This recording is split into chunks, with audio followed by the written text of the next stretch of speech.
paz seja convosco. Amém. Estamos mais uma vez reunidos, longe fisicamente, mas unidos pelo mesmo Espírito. Nós não vamos lá, irmão. Nós estamos afastados devido a esta pandemia. Foi questionado esta semana a respeito da nossa reunião. Tenho sido questionado a respeito da nossa reunião presencial. É algo muito sério isso. É uma responsabilidade muito grande. Alguns não creem, outros creem. Mas a grande verdade é que há uma responsabilidade em relação a isso. Hoje nós não temos uma liberação para abrirmos como igreja. Algumas igrejas se enquadram na norma da sua cidade, do seu estado. Outras simplesmente abrem porque querem abrir. A minha grande preocupação é em especial com o grupo de risco, os mais novos e os mais velhos, além das pessoas neste meio desta faixa. Então, se hoje houvesse a liberação, eu teria que orar para que eu tivesse alguma direção de Deus. Eu não vou expor você, não vou expor a minha família, simplesmente por um capricho, simplesmente por uma vontade. Sim, há o desejo e há a vontade. Sinto saudade de poder convergar com vocês, de poder abraçar, brincar, mas nós não vivemos um tempo, dentro do que eu creio, de abraços e beijos, mas sim de muito zelo. Se até agora você foi livre desta enfermidade, vamos caminhar mais um pouco assim, para que ao findar desta pandemia, nós possamos sair todos salvos, sem nenhum tipo de revés. Nosso objetivo é conhecer a Deus. As Escrituras são a revelação que Deus nos deu para o conhecer. Muitos buscam Deus em uma série de ações místicas, em locais especiais. Muitas pessoas vão para Jerusalém para encontrar Deus. Deus é um Deus que está em todos os lugares. E Ele está tanto na igreja que está lá fechada, sem a minha presença e a sua, mas também está aqui neste lugar, neste momento, comigo e com você, porque assim Ele nos disse. Não tenho nenhuma pretensão de ser um ótimo orador e nem te convencer pelo tom de voz ou por palavras bonitas. O que eu espero é que Deus ele possa te constranger e te convencer através da santa e bendita palavra. E é para isso que nós estamos aqui. Vamos orar? Senhor, em nome de Jesus, queremos neste momento pedir a Ti que o Senhor nos abençoe. Precisamos ouvir a Tua voz, precisamos ouvir a Tua direção. Entrega nas Tuas mãos, Pai querido, cada coração que irá assistir este culto hoje, ao vivo, seja também de outra forma, em outro dia, em outro momento, que o Senhor possa falar aos corações, que o Senhor possa, Pai querido, tirar todo o impedimento que venha da minha vida, das minhas palavras, todo problema eletrônico, elétrico, de qualquer sorte, que o Senhor possa, Pai querido, trazer uma mensagem aos corações. Oro em nome de Jesus. Amém. Glórias a Deus.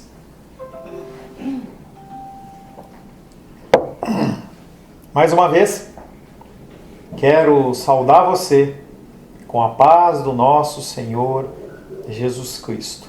Tem sido um tempo agradável meditar com você no livro de Salmos.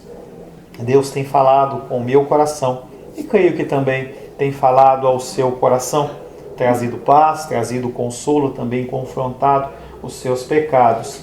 Tenho me alegrado também em relação a internet, esse tempo de pandemia em que nós temos feito a transmissão dos nossos cultos através do Facebook, nós temos alcançado muitas vidas. Nós temos tido algo em torno de 50 a 100 visualizações. É claro que algumas pessoas apenas entram e saem, mas dentro deste universo de pessoas que entram, apenas visualizam, algumas ficam. Eu tenho recebido contatos de pessoas pedindo orações, agradecendo a nossa igreja pela existência dela. Tenho tido contato com um pastor lá da Índia, entendeu? Que não sei como ele entrou, ele conseguiu me encontrar e de vez em quando ele manda uma mensagem, quer fazer uma chamada de vídeo, mas meu inglês ele não é tão fluente assim. E eu agradeço a Deus porque Deus tem usado esta ferramenta. E eu sei que também pode abençoar a sua vida. Você que gosta deste culto, você que tem recebido a palavra de Deus, compartilhe. Não é para você compartilhar se você não gostou, mas se você tem sido edificado, compartilhe com outras vidas. Chame pessoas. É tempo de nós usarmos esta ferramenta. As pessoas elas estão com o coração frio por estar longe da igreja. Membros da nossa igreja, membros de outras igrejas, chame para que as pessoas elas possam ouvir uma palavra de Deus, não uma palavra da igreja cristã, semente de vida. Não quero você necessariamente congregando comigo, eu quero que você compartilhe a palavra, que você ouça, que você possa levar a esperança para aqueles que padecem. Nesse sentido, nós vamos continuar a nossa meditação no Salmo 149, já peço que você deixe em aberto. Nós começamos na semana passada, nós meditamos em 4 versículos e hoje nós vamos meditar, se Deus assim o permitir, nos últimos versículos. Em nosso último encontro, na semana passada, estivemos meditando sobre o tema o cuidado especial de Deus pelo seu povo. Isso é uma realidade, não é uma falácia, não é uma historinha para você ficar confortado. Não, Deus ele cuida de maneira especial do seu povo. Essa palavra cuidado, ela tem alguns significados que eu busquei nos dicionários. Demonstra atenção, prudência, aplicação e capricho ao realizar algo, atenção maior em relação a algo ou alguém, preocupação. Essas são algumas das interpretações da palavra cuidado. Deus, porém, não apenas tem cuidado de nós, Ele tem cuidado de nós de uma forma especial. Normalmente o cuidado ele é proporcional à importância de alguém, ou de algo, ou do seu valor. Em relação a nós, o valor ele não está atrelado à minha pessoa e à sua pessoa. E nós temos visto muitos louvores em que o ser humano ele é exaltado como se fosse o melhor. E realmente é o melhor da criação do Senhor. Tanto que Ele nos fez a imagem e semelhança dEle. Mas nós não temos um valor inerente a nós mesmos. O valor que nós temos é um valor que é atrelado a uma condição. A condição de filho. Um filho que morreu por nós. O próprio Cristo. O que nos torna valiosos, o que nos torna, como a palavra diz, uma vida vale mais do que o mundo, não é a sua pessoa, é o sangue que comprou a sua vida. Salmo 149,4 diz, porque o Senhor ele se agrada do seu povo, e de salvação ele adorna os humildes. O prêmio para você, que é humilde, que é filho, é nada mais, nada menos do que a salvação. O grande motivo da nossa alegria não deve ser acontecimentos na vida terrena, porque um dia são acontecimentos bons, outro dia acontecimentos ruins. Está lá a mamãe do Alice, no hospital, dias ela estava bem, em dias ela não está bem. Os dias eles oscilam entre condições agradáveis e desagradáveis, alguns mais desagradáveis do que agradáveis. O nosso foco ele tem que ser colocado em algo diferente do terreno. Uma situação terrena em que Deus promete, conforme nós falamos na semana passada, um cuidado especial. mas um cuidado especial não isento de lutas e dificuldades. Esta filosofia de algumas igrejas, de que se você está passando por lutas é porque você está fazendo algo de errado, nem sempre é verdadeiro. O nosso foco, para você não ficar doido, não pirar, tem que ser a vida vindoura. Uma vida que nem um olho viu, nem um ouvido ouviu. O que ele tem preparado para os que o amam. Ninguém foi lá, viu o que era e voltou. Não existe esses relatos nas Escrituras de alguém dando um testemunho da vida por vir. Há muitas pessoas falando, mas nem sempre elas são realmente respaldadas pela palavra. Como nós temos certeza disso? A certeza vem de que quem afirma não é o pastor Paulo, não é um bispo, não é um padre, não é um clérigo qualquer, mas é o próprio Deus. O homem mente, Deus não mente. Não é fácil esta caminhada. Eu sei que para você não tem sido fácil, mas eu peço que Deus ele possa me dar forças e te dar forças para continuar. Amém. O cuidado especial de Deus pelo seu povo foi o título da semana passada. E aí agora ele vai falar como que ele faz esse cuidado. E o título da palavra de hoje é A Vingança de Deus pelo seu povo. Deus não deixa barato. Deus não deixa para lá o que acontece na sua vida. Quero convidar você a abrir a palavra de Deus no Salmo 149, versos 1 em diante. É importante você acompanhar a leitura. Salmo 149, versos 1 em diante. Assim diz a palavra de Deus. Aleluia! Cantai ao Senhor um cântico novo, e o seu louvor na Assembleia dos Santos. Regozije-se Israel no seu Criador, exultem no seu Rei os filhos de Sião. Louve-lhe o nome com flauta, cantem-lhe salmos com adufe e harpa, porque o Senhor se agrada do seu povo e de salvação adorna os humildes. Exultem de glória os santos, e no seu leito cantem de júbilo, de alegria.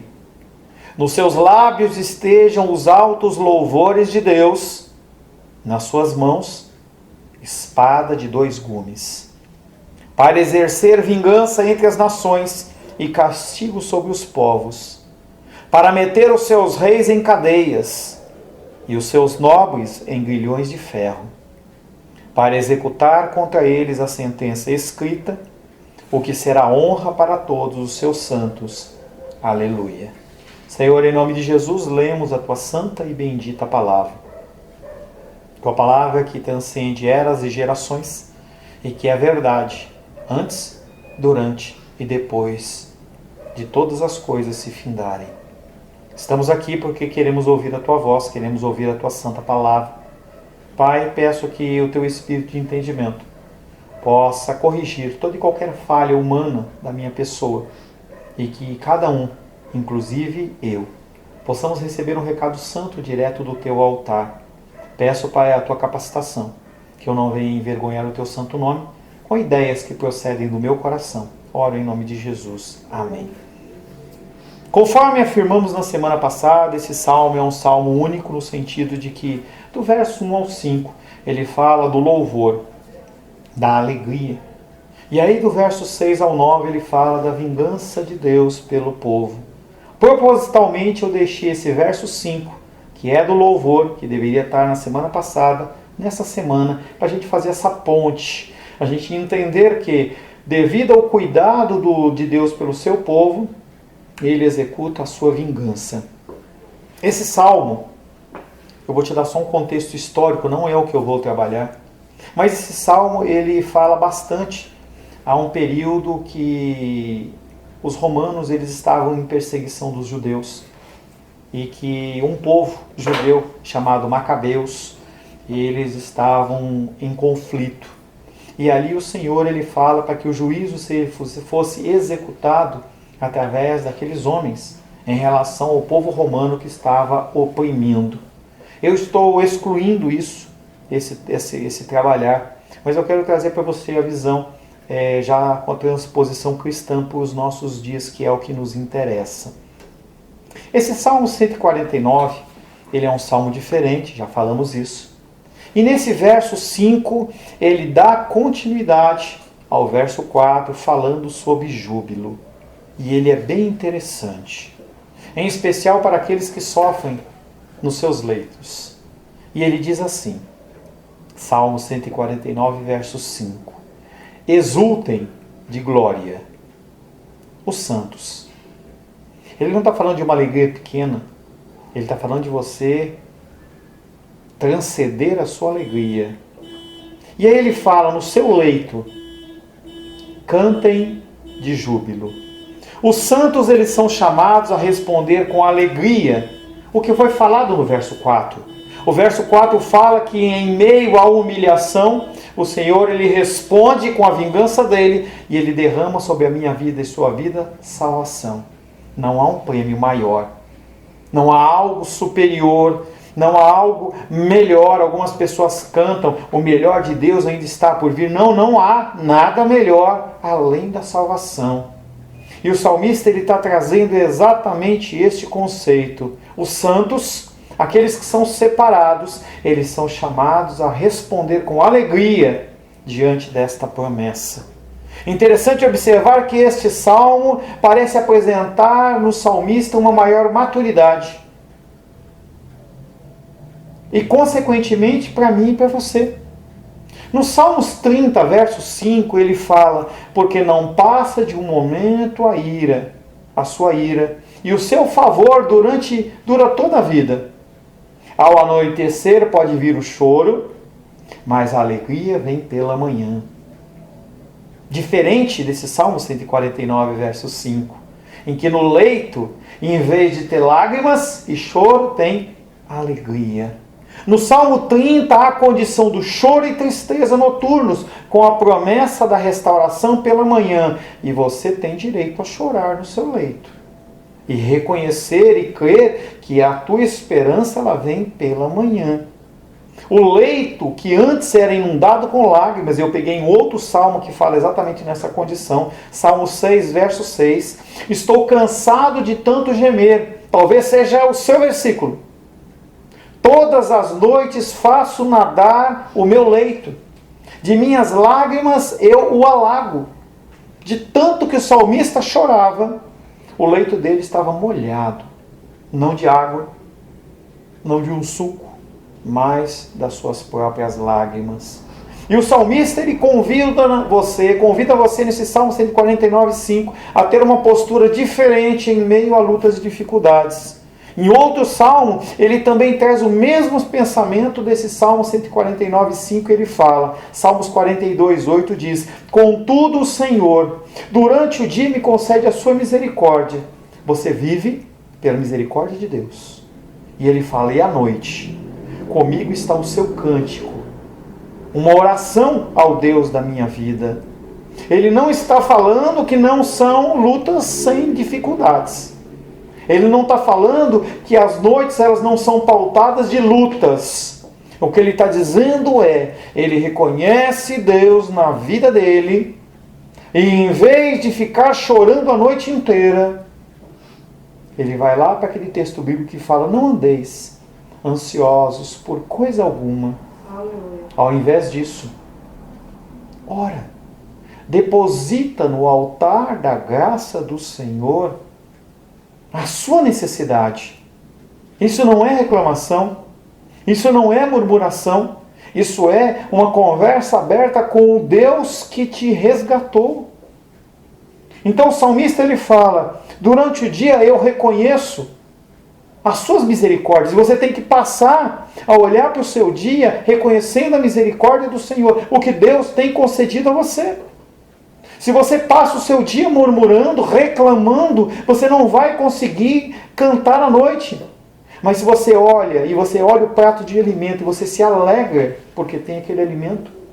Se você olha para cima e vê o teto, Se você olha na garagem, você vê o carro. Se você não tem carro, você tem o transporte, você tem pernas. Se você consegue ouvir, falar, consegue sentir cheiros. Se você tem algum recurso, mesmo que pequeno, se você consegue abrir a sua geladeira e ver alimento lá, você reconhece a grandeza de Deus. Você olha para si e fala, mesmo a mamãe do Ares, eu estou num hospital, não estou jogado numa maca, não estou jogado num canto qualquer. O que acontece é que você vai encher o seu coração de alegria. E quando chegar a noite, em que as dificuldades elas se intensificam, você vai ter algo lá atrás para você se lembrar. E aí você consegue olhar para Deus e falar, Deus, eu confio em Ti. Me alivie, me dá o alívio. 2 Crônicas, capítulo 6, verso 18, diz, mas de fato habitaria Deus com os homens na terra? Eis que os céus e até os céus dos céus não te podem conter, quanto menos esta casa que eu te edifiquei. O problema não está no tamanho dos seus problemas. O problema é que você não consegue ver o tamanho do seu Deus. Músicas que nós cantamos desta grandeza. As noites, elas não podem e não devem ser medidas pelo tamanho do seu problema, mas devem ser medidas no tamanho do seu Deus, que vai te resgatar, vai te estender a mão e vai te trazer a restauração pela manhã. Salmo 149, 6 diz, nos seus lábios estejam altos louvores, os altos louvores de Deus. Nas suas mãos, espada de 2 gumes. É interessante esse versículo também. Eu fiquei meditando nele, achei bem interessante. O povo de Deus, ele é leal. Talvez seja por isso que o nosso presbítero Sebastião, ele é Sebastião leal, porque ele é realmente leal à obra do Senhor. É uma alegria tê-lo junto comigo. O povo de Deus tem esta característica, ele é leal. E tem 2 características especiais. O povo de Deus, que é leal, ele tem devoção no coração. Essa primeira parte do Salmo 149, verso 6 fala, nos seus lábios estejam os altos louvores de Deus. Por isso que ele fala que as pessoas elas têm devoção. Nós exercemos como a nossa devoção ao Senhor? Cantando, celebrando, festejando, louvando a Deus, dando aleluias, como o salmista iniciou o seu salmo, e ele também finda com aleluias, com entusiasmo, com alegria. Esses são os que reconhecem Deus como seu Rei. Eles estão seguros na complacência de Deus, no amor do seu Pai, o amor por todo o seu povo, em que não vivem em tempos de ira, mesmo em meio de lutas e dificuldades. Você não tem essa liberdade como filho e filha de ficar irado com situações, porque nós já lemos no Salmo 149, 4 que o prêmio que ele tem para você é a salvação. A segunda característica, além de devoção, é combate. Não é simplesmente você ficar numa condição alienada, numa condição em que você não faz absolutamente nada. Oração é uma palavra interessante por causa disso. Você ora, e dentro da palavra oração tem oração e ação. Você tem que fazer algo. É algo que eu estava conversando com a minha esposa há uma meia hora atrás. Muitos de vocês sofrem e padecem porque vocês querem. Como assim, pastor? Eu tenho trazido para vocês ensinamentos. Eu sou um pastor em tempo integral e eu estou à sua disposição. De preferência, dentro do horário, das 6 até às 18. Mas se você precisar fora desse horário, pode me chamar. Não há problema. Eu não vou dar atenção para coisas pequenas. Mesmo o meu dia de folga, ele não é um dia em que eu pauto em ficar deitado com as pernas para cima. Eu atendo pessoas. Há emergências, há necessidades. Mas o que acontece é que quando nós trazemos a solução, as pessoas elas não querem. As pessoas talvez queiram que se passe um pano, traga uma palavra de conforto apenas para continuar caminhando, e muitos de vocês têm feito isso. No momento em que está tudo certo, eu leio, eu oro, eu busco, eu quero. Melhorou um pouquinho, vou para a rede. Ir para a rede, nesse tempo da terra, é um convite para o fracasso. O salmista está falando em Salmo 149, verso 6, que nos seus lábios tem que estar os altos louvores e na sua mão tem que estar a espada. Esse texto, esse versículo, ele faz referência clara a Neemias 4:11, que a história é a seguinte: aquele povo voltou da Babilônia e encontrou o templo destruído, encontrou os muros caídos, e eles começam um processo de restauração. As pessoas que estavam lá não eram muitas, mas elas começaram a construir. E conforme as pessoas começaram a construir os seus muros, os muros de Jerusalém, os inimigos começaram a ver aquilo e tremeram, porque sabiam do histórico do povo de Israel. E começaram a tentar invadir e acabar com aquela obra. Você vai ver isso lá em Neemias, em Esdras. E Neemias, que era o comandante ali, junto com Esdras, deu um comando: vocês vão construir este muro, mas da seguinte maneira: numa mão os instrumentos, na outra mão a espada. E se houver algum tipo de conflito no teu irmão do lado e o seu lado está tranquilo, você corre para lá com a espada na mão e a pazinha lá de pedreiro, sei lá como é que eles faziam lá. Então tem que agir. Essa situação de você ter devoção não é uma situação para você ficar parado, você tem que agir. E você tem ficado parado. Você tem que ler, você tem que buscar. A firmeza do seu coração no Senhor, ela não vem através de um ato místico, mas vem através do seu esforço e dedicação. O quanto está doendo é o tempo, é o tanto que você tem que se dedicar. Deus honra com vitória os valorosos, combatentes e aqueles que são perseverantes, aqueles que não jogam a toalha. Mas entenda que Deus não se encarrega de todo o assunto. Tem a parte que é dele e a parte que é nossa. Eu separei 2 versículos de um texto, de milhares que eu poderia trazer para você. João capítulo 11, versos 41 e 44, que diz, situação de Jó. Tiraram então a pedra. Quem tirou não foi Jesus, foram os homens. Tiraram então a pedra. E Jesus, levantando os olhos aos céus, disse: Pai, graças te dou porque me ouviste. Saiu aquele que estivera morto, e ele saiu sozinho, ninguém foi lá buscar, tendo os pés e as mãos ligados com ataduras e o rosto envolvido num lenço. Então Jesus Cristo lhes ordenou: desatai-o e deixai-o ir. 3 coisas. Primeiro, Deus, através da figura de Cristo, tinha sim autoridade e poder para tirar aquela pedra. Ele construiu e criou todo este universo. Mas o homem tem que tirar a pedra. Quando ele dá o comando para Jó, Jó dentro da sepultura, ele ouve a voz do Senhor, ressuscita, e ele sai com muita dificuldade, pulando, mas ele faz a parte dele. Ninguém foi lá buscar. Jó não, perdão. Ixi, fugiu agora, hein? Que João Batista? Lázaro, desculpa, obrigado. Lázaro, ele sai pulando. E aí quando ele sai, ele faz o esforço, mas ele não consegue se desatar. E aí Deus, através de Cristo, fala: desatai-o. Tem a figura de terceiros, tem a figura de Deus e tem a sua figura. Então aparece esse texto: nos seus lábios estejam os altos louvores de Deus, e nas suas mãos espada de 2 gumes, uma função tríplice, para esse louvor e para essa espada. Se você observar sempre o Salmo 149,7, ele começa com para. 149,8, para. 149,9, para. Para que você tem que estar com seus louvores nos seus lábios? Para que você tem que estar com a espada na mão? Nós vamos falar agora. Salmo 149, verso 7. Primeiro, para exercer vingança entre as nações e castigo sobre os povos.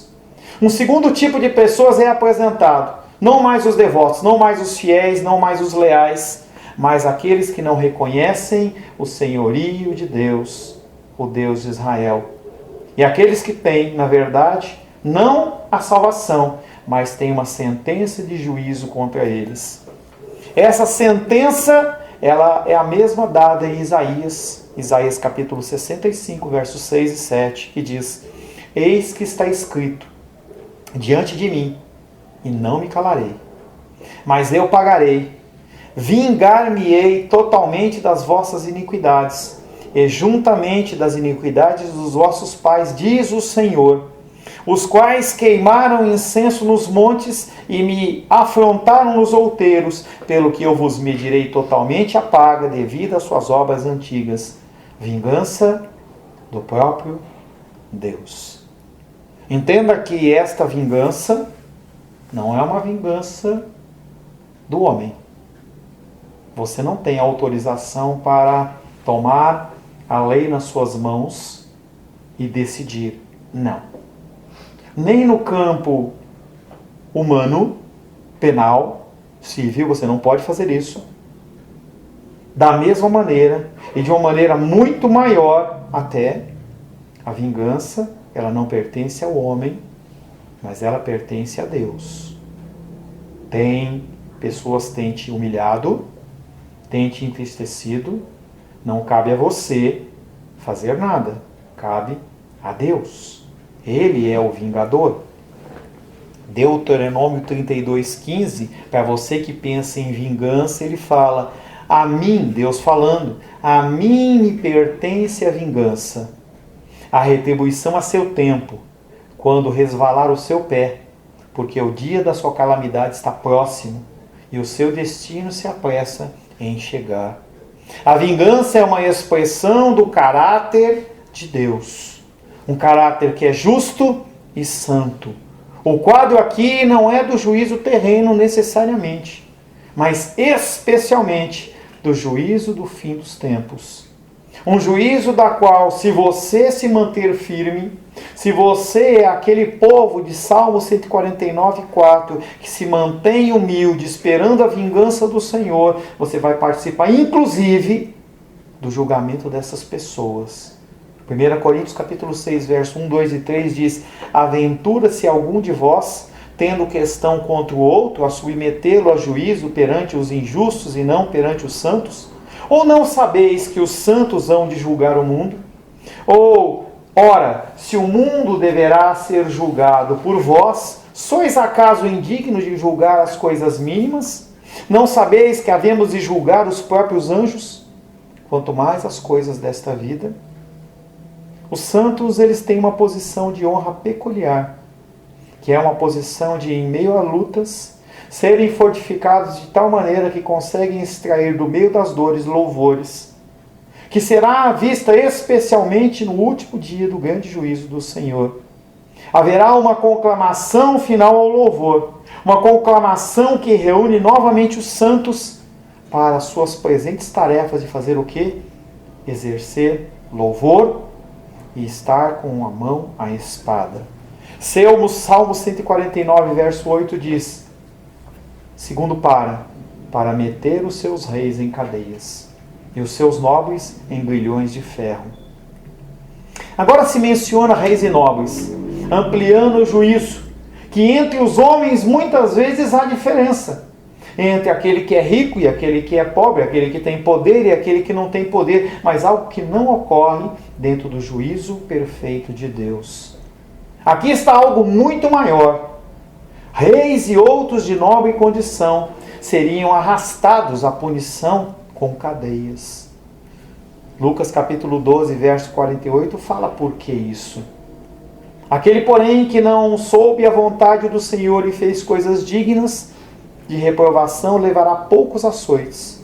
Mas aquele a quem muito foi dado, muito lhe será exigido.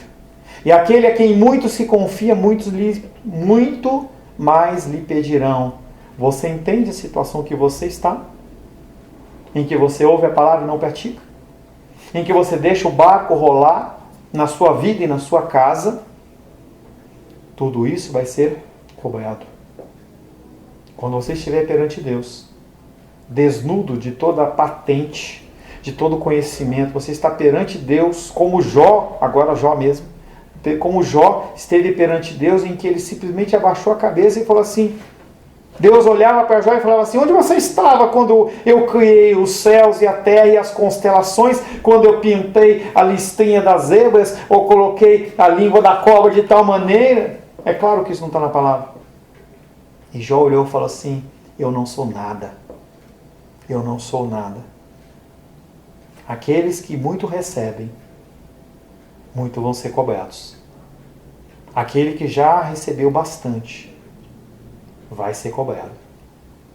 Não há justificativa para você falar assim, eu estou cansadinho, eu estou dodói. Não há tempo para isso. O tempo daqui é o tempo de louvor aos senhores de batalha. E esses, o Senhor ele vai ornar com a salvação. O auxílio divino, porque eu padeço, você padece. O auxílio divino é a única coisa que realmente nos sustenta, através do Espírito Santo, até que haja o advento da segunda volta de Jesus Cristo. Salmo 149, 9, o terceiro para. O primeiro para. Cadê o primeiro para? Para exercer vingança entre as nações e castigo sobre os povos. O segundo para meter os seus reis em cadeias, os seus nobres em grilhões de ferro. E o terceiro para executar contra eles a sentença escrita, o que será honra para todos os santos. E ele finaliza falando aleluia. Finalmente, o salmista qualifica o que ele disse nos versos anteriores, nos quais poderia parecer que Deus incentiva você à violência. Pega a espada e sai destruindo tudo. Vai lá no centro de Macumba e toca fogo. As pessoas que não creem no que eu creio, mata. Estranho isso. À primeira vista, talvez pareça estranho que aqueles que foram denominados misericordiosos, porque o Senhor, em Mateus capítulo 5, ele fala que nós temos que ser misericordiosos. Como que a gente pode ser misericordioso com espada? Como que isso mostra para o mundo misericórdia? Mas quando Deus, o Deus próprio, o Deus mesmo, é o autor da vingança, ela constitui um juízo justo e isento de crueldade. O salmista lembra aos judeus, e a mim e a você, que fomos chamados à liberdade pelo mandamento de Deus. A mesma liberdade que as pessoas elas tentam cercear, as pessoas tentam minar, te prender, impedir que você fale, mas que o próprio Deus, ele vai na frente para executar o juízo e conceder a você liberdade. Lucas capítulo 4, verso 18, nós já lemos no louvor, eu vou ler novamente. Jesus Cristo, ele traz num momento em que ele está na sinagoga e é chamado para a leitura do pergaminho sagrado. E ele abre o pergaminho e cai exatamente no livro de Isaías. E Lucas capítulo 4, verso 18, ele retrata este momento dizendo: o Espírito do Senhor está sobre mim, pelo que me ungiu para evangelizar os pobres, enviou-me para proclamar libertação aos cativos e restauração da vista aos cegos, para pôr em liberdade os oprimidos. Jesus Cristo, ele fez isso comigo e com você. A partir do momento em que ele fez isso comigo e com você, você, da mesma maneira, tem que declarar isso. O Espírito do Senhor, ele é sobre a sua vida. Ele te ungiu para evangelizar os pobres. Não é pobre de dinheiro, necessariamente, pobre de espírito. Te enviou para proclamar libertação aos cativos, restauração da vista aos cegos e para pôr liberdade aos oprimidos. E sabe o que você faz? Você diz: eu abro mão, eu não aguento mais, porque o teu foco é apenas você. A pessoa que cometeu o pecado contra você, ele não sabe o que está fazendo. E por mais doído que seja, por mais dolorido que seja, ele chama você para você libertar esta vida. E não para afundar mais ela na lama. Deus deseja, e quando Deus deseja, a gente já falou, ele ordena que os seus filhos não procedam movidos pela influência do ressentimento pessoal. Você não tem essa liberdade como filho e filha de Deus, de ser movido por ressentimento pessoal. Ao invés disso, Deus fala: controla o seu coração. Porque a boca fala do que o coração está cheio. Cheio. Não somos chamados a exercer a vingança. Interessante que todo e qualquer filme que você vê de ação, ele fala de vingança. Pode pegar qualquer um. Ele fala exatamente sobre este problema. Em a pessoa receber uma afronta, é uma guerra, é alguma coisa, é alguém que traiu, a pessoa tem que fazer aquilo.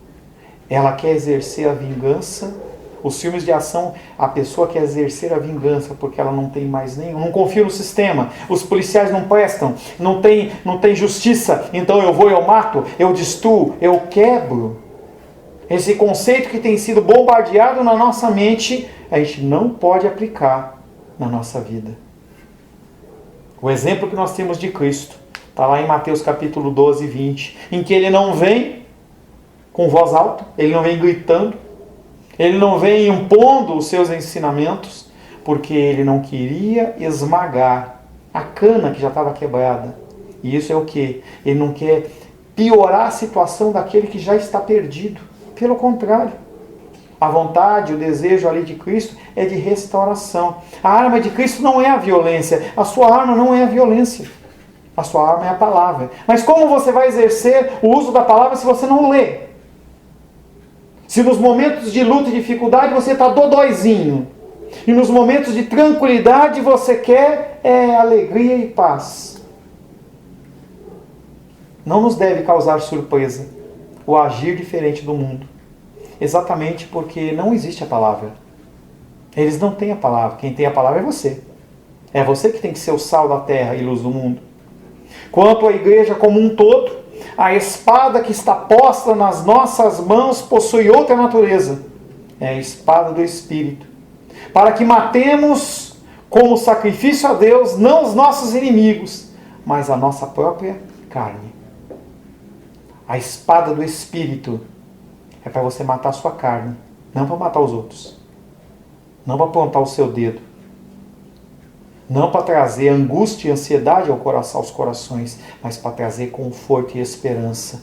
Efésios capítulo 6, verso 17 diz: tomai também o capacete da salvação e a espada do Espírito, que é a palavra de Deus. Se os crentes, eles se controlarem, se confinarem pacificamente nos limites do que Deus está mandando, da sua vocação, eles vão descobrir que a promessa de vingança de Deus não é uma promessa em vão. Ele vai cumprir. Nós lemos, ao final desse versículo, nós lemos que esta honra pertence àqueles que são humildes, àqueles que são misericordiosos. O que é ser misericordioso? É olhar para o outro que cometeu um delito contra a minha vida e eu falar, vou dar mais uma chance. Vou dar mais uma chance. O salmista não somente nos exorta à prática da piedade, mas também nos propicia apoio ao nosso encorajamento, a fim de não concluirmos que podemos ser perdedores, porque nós exercemos a misericórdia e a paciência. O que vão falar de mim? O que eu vou falar de mim? Será que eu vou me chamar de trouxa? O salmista fala, não, você é misericordioso. Você é como Jesus Cristo perante aquela prostituta, que até hoje a gente não sabe por que não estava adúltera, desculpa. Não estava o cara que foi pego em flagrante adultério, pegaram só a mulher. Mas Jesus Cristo olha para aquela mulher pecadora e fala, vai e não pecas mais. Nós não temos liberdade para dar vazão à fúria e à ira, movidos pela ideia de que nós devemos nos defender. Isso é exibir violência. Portanto, embora o povo de Deus não possua a força dos gigantes, você não tem força em você mesmo. E não mova sequer um dedo sem a permissão divina, nada acontece na minha vida e na sua vida sem que seja determinação de Deus ou permissão de Deus. O diabo não tem poder para quebrar desígnio do Senhor. Portanto, embora o povo de Deus não possua a força dos gigantes, e não mova sequer um dedo sem a permissão divina, e possua tranquilidade de espírito, o salmista declara que eles possuem um honroso e esplêndido resultado. de todas as suas tribulações. O que você vai ganhar sendo misericordioso? O amor de Deus. Um amor incomparável.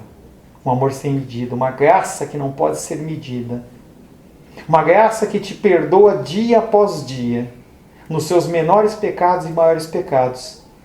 E no dia do Senhor, quando tocar a trombeta, apesar de todos os seus problemas e dificuldades, você vai ser arrebatado dessa terra.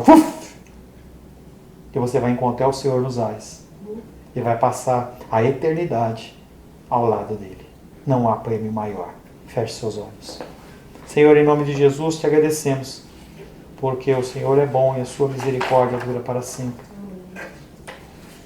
Perdoa-nos, Pai querido, pela nossa falta de amor e misericórdia. Perdoa-nos, Pai querido, porque nós não somos dignos deste amor. Um amor incomparável. Um amor bendito e maravilhoso. Que o Senhor possa, Pai, nos trazer paz ao nosso coração. E nós possamos, dia após dia, nos render ao Senhor. Oro em nome de Jesus. Amém. Amém. Glórias ao Senhor.